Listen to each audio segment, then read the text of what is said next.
Yes, guys, I'm here again. I'm still seated on this seat, but now I've put on jacket. It's raining here, so I felt a little bit cold. That's why I've looked for this jacket so that I can keep warm and finish the story with you, because I want you to be up to speed and be able to be on the same page with us. And without further ado, we are doing our final series on rescuing our girls from the slum to our home. This is part 4 of the video. You are most welcome. As I said earlier in the other videos, I am Gladys. I'm a single mother of 1 teenage girl and a foster mother of 3 amazing, cute, pretty girls. Welcome to our family. Welcome to our channel. It's called Touching Lives Through Love. Make sure you subscribe, like, and comment. Don't forget to do that. Give us a thumbs up. Give us a thumbs up, please. And also, just click on that subscribe button. Touch on that notification bell.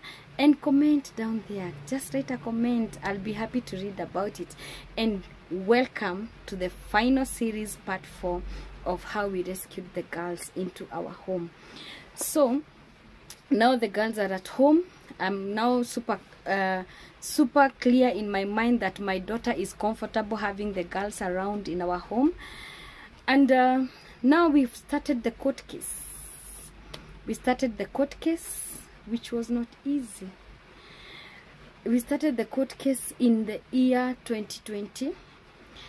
The journey has been a tough one. There's a video specifically I've done. There are days I was breaking down when I was going to the court. Actually, when you scroll down on our other videos, you're gonna see those days that we used to have bad days. I would even cry. Those videos are there.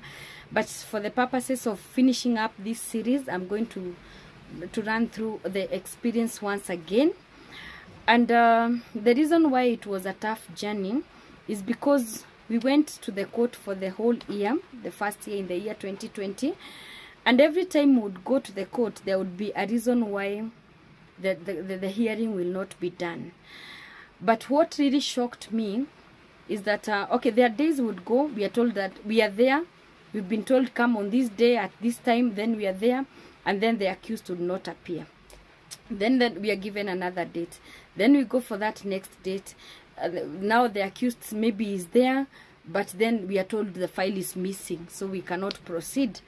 And then now we are given another date, and then we go. Actually, the one that really irritated me so much is that after a whole year, we are all ready to start the hearing, and then the accused was asked whether he is ready for us to continue. Guess what he said? He said no. He's not ready to continue because he's not been given the statement of arrest. I don't know whether I'm saying it right, whether it's got the statement of arrest or something like that, the document that shows the reason why you are arrested. So we were like a whole year, 1 whole year in remand, and you don't know why you are arrested, and you've never asked for that document to be given to you. And even whose failure was it that that document was not given to the accused for a whole year? You know, there were just things that were happening not in the right way, and they were really making me very frustrated, because going to the court cases is not the best. Those are not the best days. Those are not the best places to be. So it was really so draining.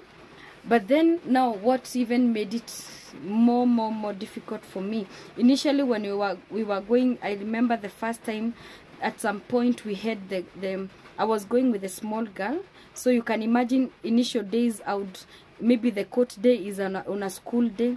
Maybe I would make her not go to school so that we can go to the court. Sometimes we go to the court. After we come from the court, I take her to the school, explain to the teacher why she has reported late, where we are coming from, and all that. So it was not easy. But I thank God, after some time now, the magistrate accepted that the girl can give her testimonial, and then now she can stop coming to the court. So that day, I remember the court did something that I really loved. You see, this girl, the court, the hospital, and the police station. And I want to appreciate one police officer. He's called Mr. Ratemo. Mr. Ratemo has really been so supportive. He has held our hands and walked the journey with us. So every place that we used to go, starting from the day we went to the hospital, they would take us out of the room and talk to the girl by herself and record statement of what she said in the language she said in. From the hospital, we went to the police station. Again, in police station, we were chased out of the room, and the police recorded the girl's statement with her own words. And then now this day in the court, the magistrate tells all of us to go out of the courtroom, and the girl remains in the chambers with the magistrate and the prosecutor and the people in the court, the people that work in the court. And again, now the magistrate recorded down the girl's statement in her words, in the language she testified with, that is in Swahili. And that was it.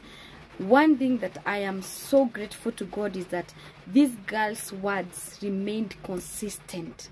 How she said the story the first day that we went to the hospital, how she said the story when we went to the police station at night, how she said the story to the magistrate, it remained consistent. There was a lot of consistency in when she's asked who did this to you, she would repeat the same thing.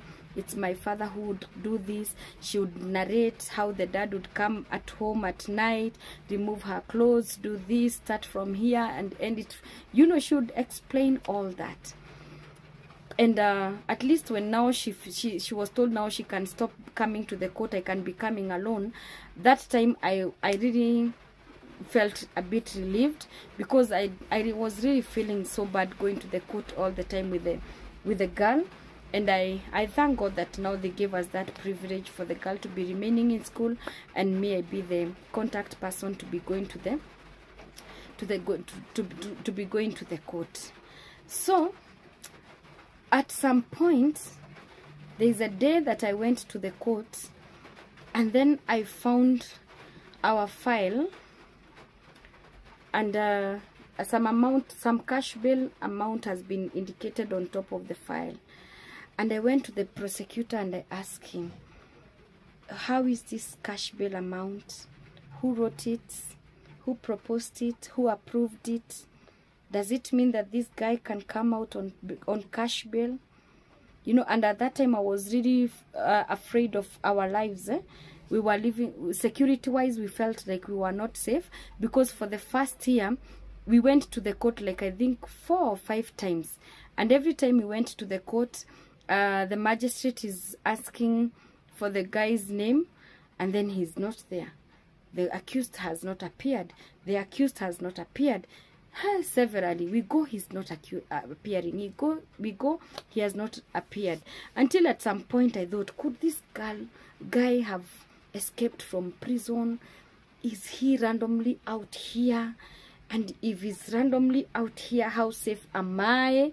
Because now he knows, in the whole team, he knows me because I'm the one with his kids. So maybe he thinks I'm the one who made him get arrested. How safe am I? How safe are my kids? How safe are we in our house? Actually, no, because of those fear of insecurities, that's how we moved from the house we used to live before. When we rescued the kids where we were living before, we moved from that house to where we are. We felt like we needed to move to an environment and a neighborhood where nobody knows about us, so that we can keep a low profile and feel a bit secured, because we were wondering, why is this man not appearing in court in person? But now with time he started appearing, and now we started making some small progress. But then there's a day that I really got shocked, because there's a gentleman who appeared in court, and then from nowhere he picked on me. And then when we were coming out of the courtroom, he came and he was like, excuse me, madam, you are the one with the kids. I'm the brother to the man. Thank God, on that day, the children's officer was there with me. because we have gone to all the offices, the children's office, all the offices, we have the right documents and everything with us. So the children's officer interrupts before I even speak, and she said, okay, you said you are the brother to the man, so you are the uncle to the kids. That's still okay. We can't talk matters to do with the kids on corridors. Can you come, both of you come to my office? It was on a Monday, so she said, can you come on Wednesday at 9 a.m. we discuss this. If you are the legit uncle, we can see how you can have the kids back. On Wednesday, we went to the children's office, and I was on time. We waited 9:30, 10, 10:30. The man is not appearing. So the children's officer, she had asked the number. She called. When she called, she introduced herself to the man. I'm the children's officer. I'm calling you. Children's officer Kasarani, Madam Lois. And Madam Lois, I always say, may God bless you, because she has really supported me. Madam Lois and Madam Anne from Children's Office Kasarani, they have really supported me so much, giving me the right documents to be with and all that. So when Madam Lois introduced herself to the man disconnected the phone call. And she called, he would not pick. She called, he would not pick. And now the children's officer said, we can't tell how legit this man is, because if it was a genuine case, he would have come and we talk about their kids. So that one now left me wondering, who is this man? How is he following me? How is he even able to identify me from a huge crowd, you know, and just come specifically to me? And that one again now started popping out some fears and some insecurities, because now every time we go to the court, he's there. When I'm leaving the court, he's following right after me. I started feeling very uncomfortable. I discussed this with a few of my friends, and they advised that I should not even be going to the courtroom, to the courts with the car, because with the car you can be traced very easily wherever you have parked. So I started using the motorbikes, going to the court. And you know, most of those court sessions are early morning. I remember there is a day I really broke down and I cried, because I'm riding in a motorbike. It is so windy, it is so cold. I even caught a very bad flu, and it is drizzling, so I'm being rained on. So I got to the court so wet and cold, and I really broke down, and I was like, God, what kind of insecurity now is this? Because with the motorbike, at least it would drop you very fast, and you get inside the court very fast, and immediately the court session is over, you get out very fast, jump into another motorbike and rush and get out, vanish from the scene, so that in case anybody is following you, because now we could not tell who is this man. Who is this man? We cannot tell who he is, you know. Every time the court session ends, if I like take some minutes around, I would see he would come from where he's seated, he would go to where the guy is, they would talk, they pointing me, you know, and pointing me, and I started feeling very insecure. Initially, when I would go to the court, you know, before the court session start, I would go early. Before the court session start, I would request for permission to go to where the inmates are locked before they are taken to the courtroom, and I would really beg with the warden, please help me talk to this guy, because I'm the one staying with his kids. At least I show him photos of his kids, because he did wrong, but he's still the biological father of these kids. So he would be called, and I would come, tell him the kids have said hi, show him the photos and all that. But it was not safe for me. It was not safe for me. We went to the court for 2 unproductive years, until God did a miracle. One day we went, and then we were told that our hearing cannot go on, because the magistrate in the courtroom that we were going to has been transferred, both the magistrate and the prosecutor. That was so divine for us. That is where now the breakthrough came from. So we were told that we will be moved from that particular courtroom to another courtroom, so that we can be given other dates to come. We start afresh from the new courtroom.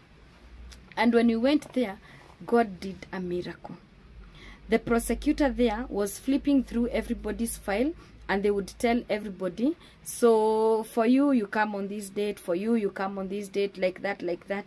But when she reached to our file, she saw it was a child's case. It's a minor's case.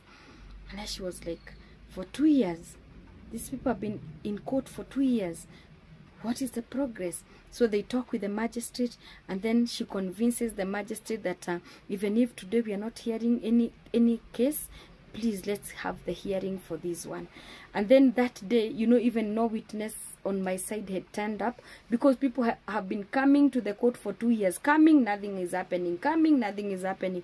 So the witnesses have even started getting tired. Even actually one of the witnesses had died in the course of the 2 years. One lady passed on, you know. So that day I was in the court alone.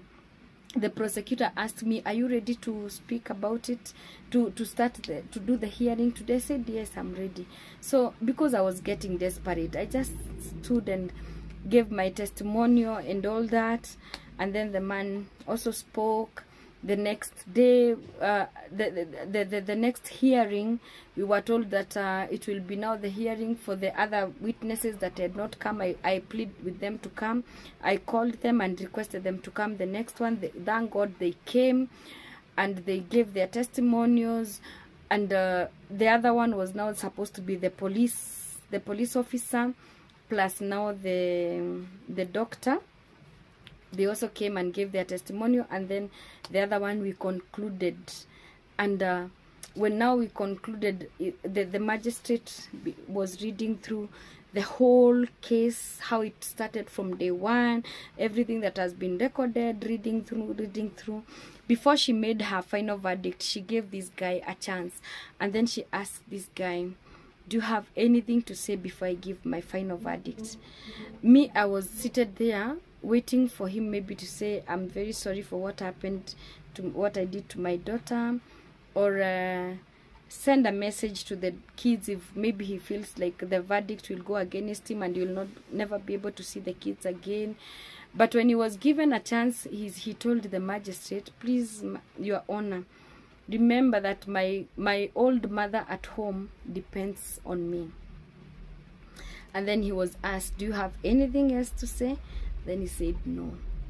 So the magistrate didn't have any option but to give the final verdict, where he was sentenced for 20 years, to be in prison for 20 years. So that one came in as a big release. For me, it was also a big relief to us as a family, because now we were living in fears, we were living in, you know, we were just feeling like we are really not okay. Even when the kids go to school, in my mind, I'm like, oh God, please help them to come back home. Oh God, I pray that the kids will be safe, you know. So when he went in he was sentenced for 20 years, we felt like it's a relief. There's a detailed video we have done about that day, how we celebrated, how we broke the news to the girls. That video is here.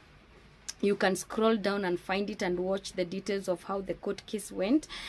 But anyway, long story short, he was sentenced for 20 years, and that was the end of the court journeys and the court days watch, which was a big release.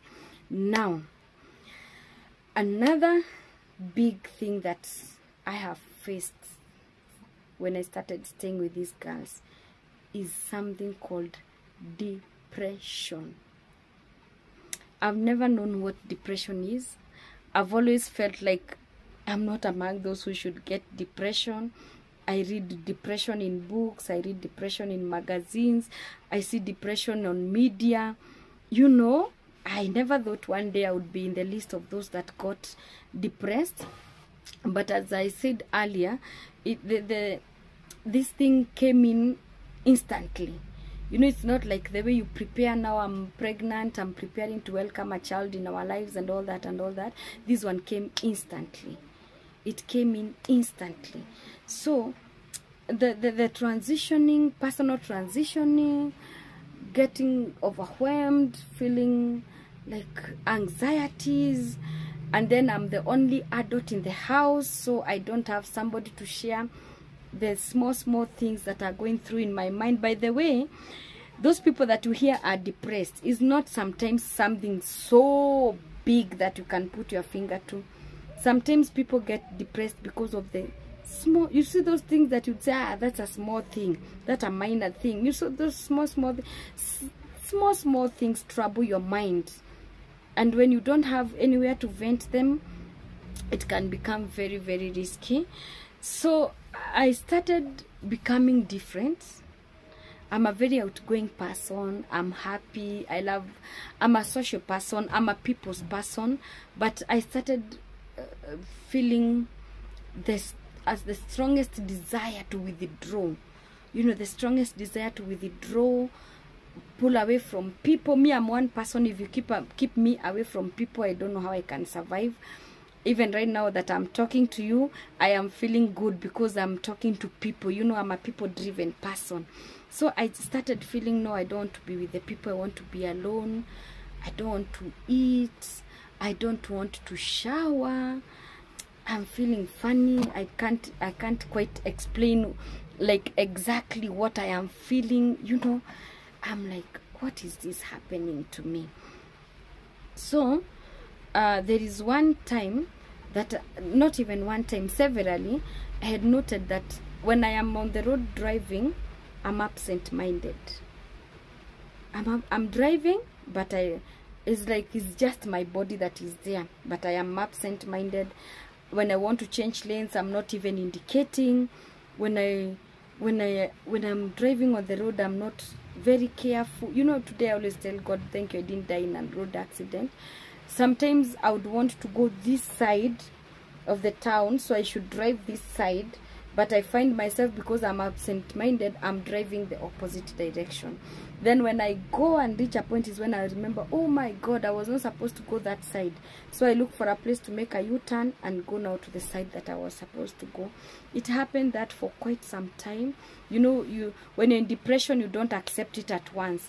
I was in denial. No, me, I can't depressed. No, it is not me. Me, no, depression, no. So until now, one day, I went to church. I went to church and I was wearing the sandals, the Maasai sandals. And when we came back from church, I'm opening the house door so that we can get inside and take some lunch. I'm trying to remove my shoes from my feet, and they are not coming out comfortably. Then I bent down to check, and then I was like, I've put on the sandals opposite. That's why they're not coming in. Well, and I'm like, the entire service, I was like this. And when I got into the house, I was like, now I accept I am depressed. That's when now I accepted, yes, I am depressed. Yes, this is not funny. I need to seek help. I need advice. I need, you know, I need help. I accepted that I need help. And when I went out to find help, I came to realize that I was told that the kind of depression that I was going through that time is called the high functioning depression. High functioning depression will never like instantly slow you down. It will allow you to do your things the usual way you are doing, meet your deadlines, do your work well, carry on activities usual. If you are a mother, take care of your kids well. If you're in the office, do office work well. If you are a business person, carry on your business very well, meet your clients very well. But then just one day you just break dead, and then people will be told, you know, he was depressed, you know, she was depressed. And then they'll be like, how she was laughing, she was talking, she was okay, she was attending meetings, she was keeping time, she was beating deadlines, you know, how it's a very bad kind of depression, and most people have it but they don't know. It's called the high functioning depression. So when now I got into the house, I started now thinking, okay, yeah, I think I'm depressed. I think I'm even acting weird. I'm a very people person, but now I want to withdraw. Again, Me, I love my phones. I am one of those people who are addicted to phones. I can't stay for long without checking on my phones. So this time round, when a phone rings, I feel irritated. Even if it's a message notification, I feel irritated. When I hear that ringtone, I'm irritated. Until at some point, I switched off my phones. And I said, I'm keeping off these phones. I don't want to hear them ring. I don't know why people are calling me. I am off. I just switched off the phones. And then I locked myself in my bedroom. Like for 1 month, I never stepped to my sitting room. The kids never saw me. I was not mixing with the family for an entire month. I was just locked in my bedroom. They're bringing me food like the way you bring for the COVID person. I open my door like this. I take the food. I eat 2 spoons. The next time you come, I give you the rest that I did not eat. I'm just on my bed. I'm not even showering. I'm not combing my hair. I'm not taking care of myself. When I'm on my bed, it's not even like I'm sleeping. I'm just awake. Daytime, I'm awake. Nighttime, I'm awake. 24/7, I'm awake. I'm not feeling like I want to sleep. I'm just awake, anxious, full of anxiety, full of worries, full of, you know, you're not settled. You're just worried about things. You're just anxious. You're just not yourself, you know. And for a whole month, I did not shower. I did not go to see the kids in the sitting room. I did not want to mix with anybody. With my phones, I would switch them all on like 2 minutes. I just check who has looked for me. Then I switch it off very quickly before somebody calls me. You get. So I remember, now I accepted I'm depressed. But I said, one day at night, you see, I'm not sleeping. Even at night, I'm not sleeping. I'm awake. So I just said, let me keep myself busy with YouTube. It is at night, so nobody can call me. So I'm watching YouTube, I'm scrolling through videos, and then I came across one video of a pastor that was preaching, and then I got stuck there. And then I started listening to that video, and then the preaching was so good, and then all of a sudden they started praying. I'm feeling the prayers are good. I joined in, I started praying with them. I actually felt the desire to keep praying, until up to some point. Now the prayers on the YouTube video ended, but then I felt, I felt the prayers are sweeter and sweeter, and I continued praying on my own.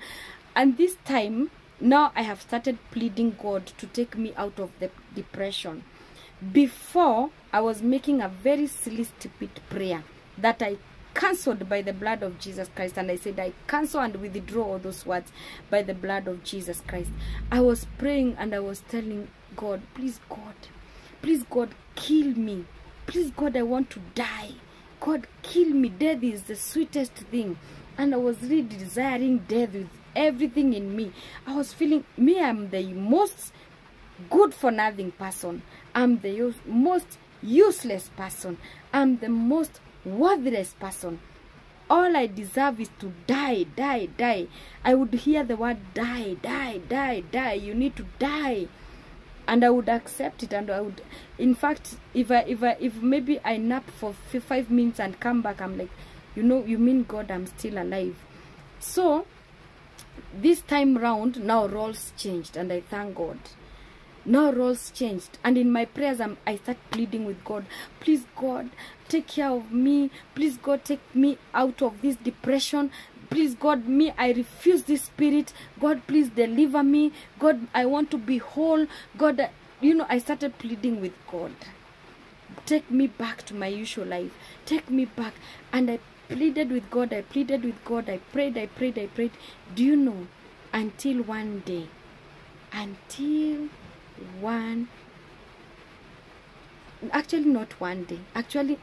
not one day because it was the same night, until one time in that night, as I was continuing rolling in prayers, I felt something so significant.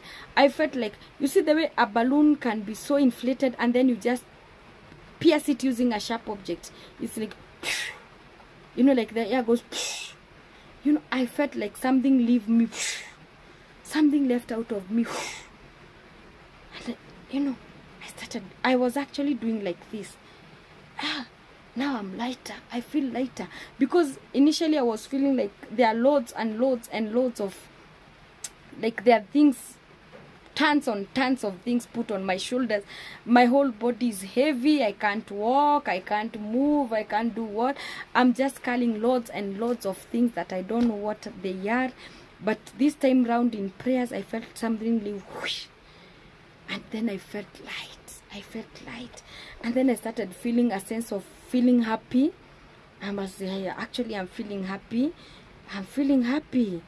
Oh my God, I'm feeling happy. I was even doing like this. God, I'm feeling happy. I started smelling at myself. I'm stinking. I'm stinking. I've not been showering for 1 month.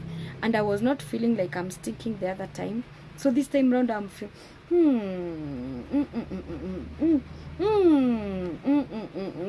no, this is not me. I'm stinking.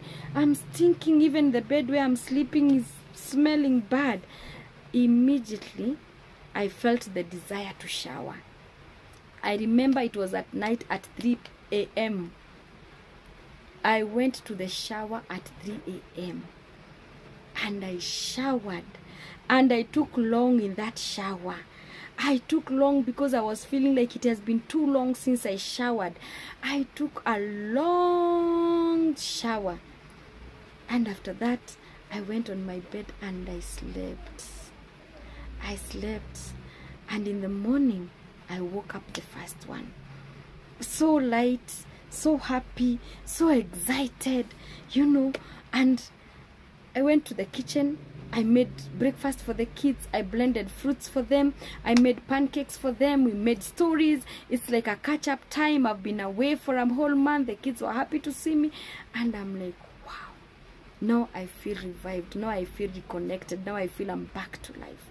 And that is how God delivered me out of that spirit of depression.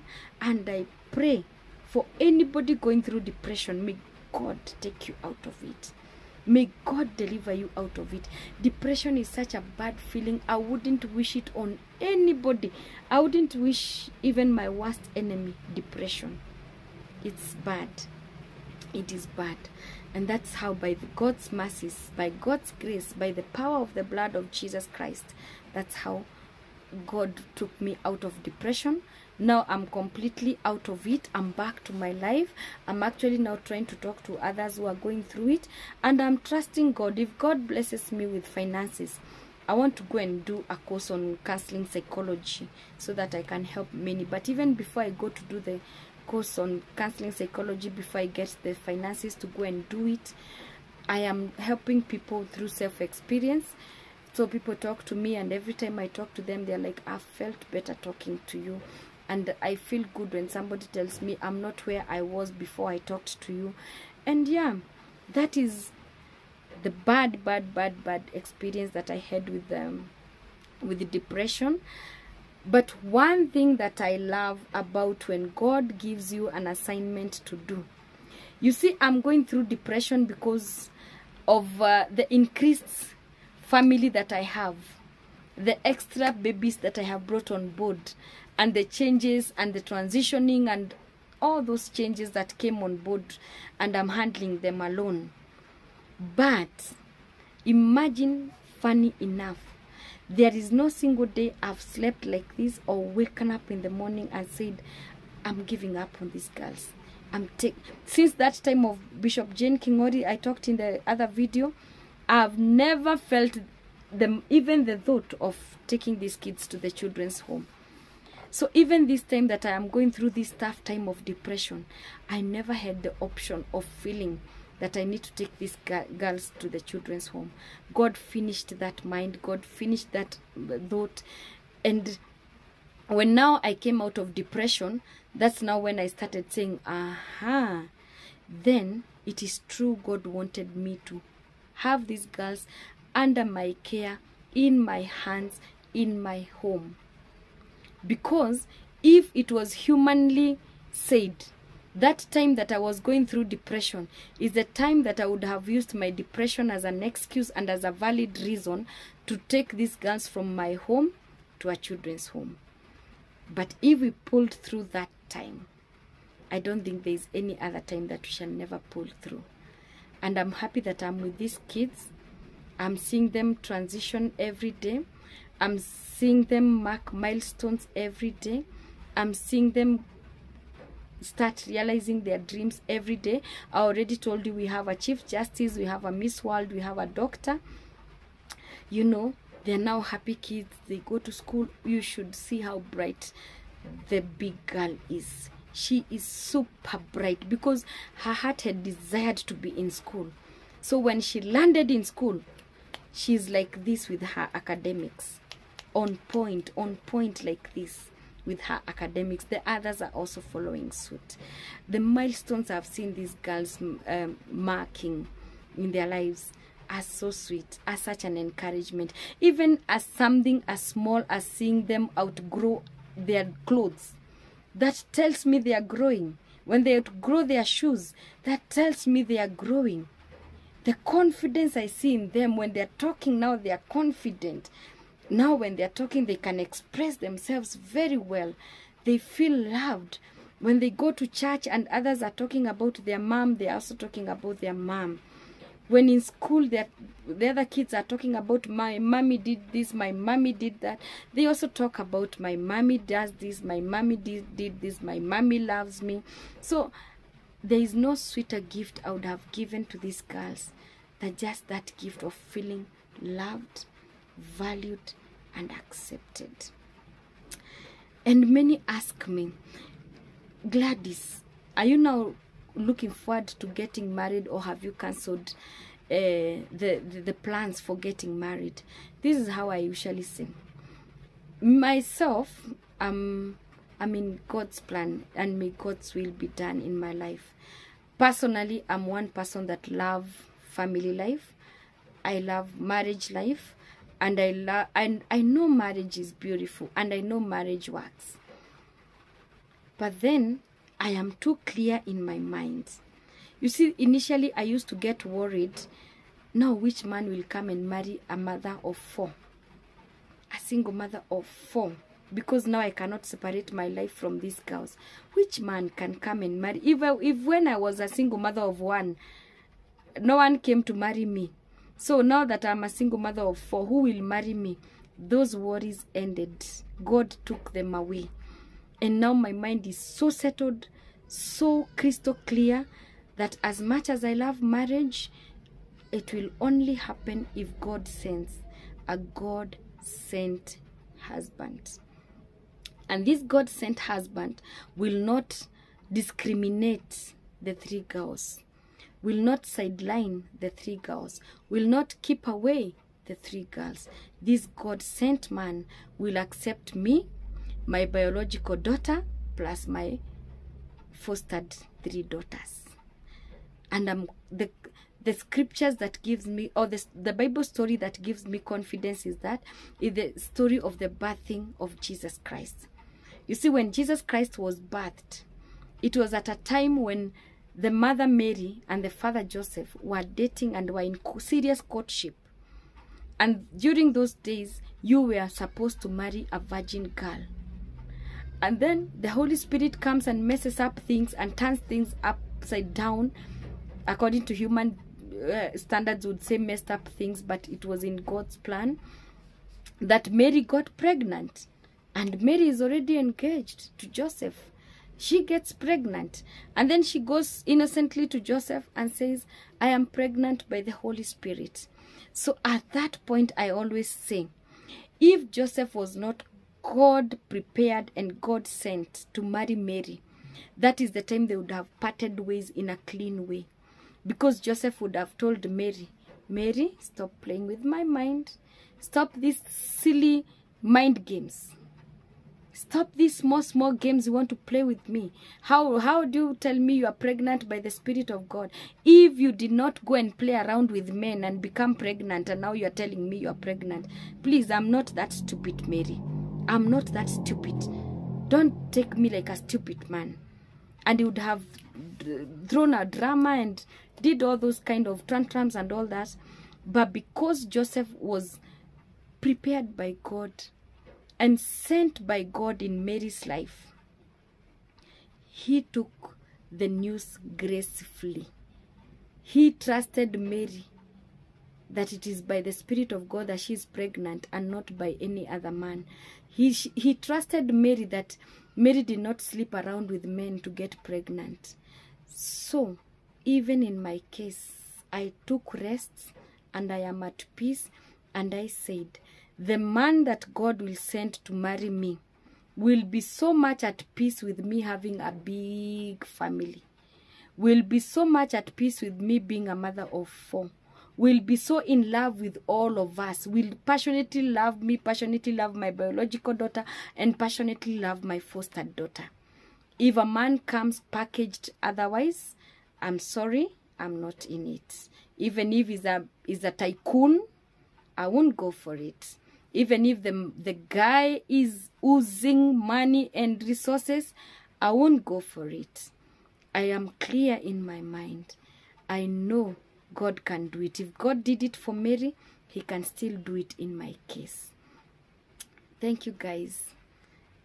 I don't know whether there are other details that I've not given in the 4 series that you'd love to hear, but trust you me, I'll still be here. Once in a while, I'll be coming. When I remember something, I'll be coming and I do a video, because I really want to bring you up to speed and bring you close to us and make you be part of our family. So anytime I remember any crucial information, I'll be coming on board and sharing that information with you, so that you can also ask any question or any detail that you need a clarification on that comment section, so that I can know what you need to hear or what you need to know more about us, and then I can bring it on the video. I'll be bringing you a lot of content. So many people keep asking me, how do you have a heart to do what you're doing? And one of the funny comments that I keep getting is that people tell me, you know, I thought you're an old woman. You know, people who have gotten old are the ones that get themselves into things like what you're doing to keep their old age busy. So you're this young, so you're such a young lady, and you're doing this all by yourself, oh my God, and all that. So as you can see me on this video, I'm not an old woman, I'm actually a young lady. I just hit my 40 just recently in the month of September 2022. I just hit my 40th birthday. I'm still a young lady, and yes, even young ladies can do amazing things like these ones and even much more. And yes, even single mothers can do amazing things like what I am doing, because I'm doing this not as a married woman, but as a single mother. And this is to encourage a single mother outside there. Don't feel like you are less of a mother. Don't feel like you are less of a human being. Don't feel like you are less capable because you're a single mom. Even single moms can be counted. Even single moms can do great, awesome things. It all takes a heart full of love and a heart ready to touch a life. I love you guys. I love you so much. I'm waiting to hear from you. Give us a thumbs up on this video. Please give it a lot of thumbs up. Kindly write a comment there. I'll be here. I'll be scrolling all through your comments. And if you've been following my videos, I try as much as I can to reply to the comments that you send there. And they really encourage me. And also, show us some love by hitting the subscribe button. Subscribe. I can see we are now on the road to 5k subscription, and I know we're gonna hit 1 million subscription one day. I prophesy that in the name of God the Father, God the Son, and God the Holy Spirit, we shall hit 1 million and beyond, and go, because we're gonna grow big, and you're the ones who will make us grow big. So we are on the road to 5k. Please let us even go to 10k, go to 50k, go to 100k, go to 200k, go to 500,000, go to 1 million. Hit that subscribe button. Tell your friend to tell a friend to tell a friend to subscribe. You can share our video, share the links with your friends so that they can get to hear the good things that you have also listened to. And also, please go an extra mile and hit that notification bell. When you hit the notification bell, you'll be among the first people to know when our video is uploaded, and you will watch our video when it is still sizzling hot. Love you guys, and see you in the next video where I will be talking, but this one you shall do it on a different day. Today I've done all the 4 series. I feel exhausted, so another day I will look for another day to come and do a video on why do I do what I am doing. Why do I have a heart that accepts kids that are not my own? What motivates me? What inspires me? What have I gone through life so that I am able to, God prepared me in many ways so that I'm able to gracefully do what I am doing right now. Even plus doing the feeding program that we do in Korogocho slums. Every day we are feeding 500 kids, not with money from my pockets, but through friends like you that hear about this feeding program and come to our food bank, bring food donation to us, send us the support and help us to keep those kids in the slum fed every day. We are giving them at least 1 meal a day, over 500 kids every day. And I will tell you why I feel the desire to do what I do in the slum. So get in touch with us. The number is +254 713 314 522, +254 713 314 522. The email, I'll put it down here, gladys.kiamas@gmail.com. Love you guys, and see you in the next video on another day. Keep it here at Touching Lives Through Love.